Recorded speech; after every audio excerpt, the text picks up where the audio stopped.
خبر شامل کرتے ہیں چنوں بھوجا لالہ موسى سے. ہمارے ڈسٹرکٹ بیورو چیف مہرحىدر علی فیض سے ہر سال کی طرح اس سال بھی میلاد کمیٹی چنوں بھوجا کی جانب سے جلوس میلاد کا خصوصی احتمام کیا گیا، جس کی صدارت محترم جناب حافظ سجاول ارشد صاحب نے کی.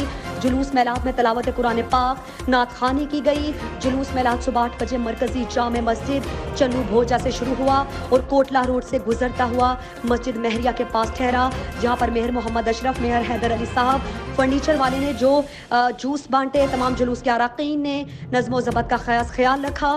جلوس میلاد میں مہر عاشق حسین، مہر عبدالرزاق، مہر الدین نزاکت، مہر عاطف بشیر، مہر علی حمزہ، ڈاکٹر مہر زین علی ارشد، ماجد علی نوری، مہر منصف، مہر محمد اقبال، مہر شاہ زیب اور اس کے علاوہ لوگوں نے بڑی تعداد میں شرکت کی. جلوس جامع مسجد کے سامنے اختتام پذیر ہوا اور تمام امت مسلمہ کے لیے دعا کی گئی اور مہر سیف علی کی جانب سے لنگر میں چاول اور مٹھائیاں تقسیم کی گئیں اور تمام بھائیوں نے ایک دوسرے کو جشن میلاد النبی کی مبارکباد پیش کی.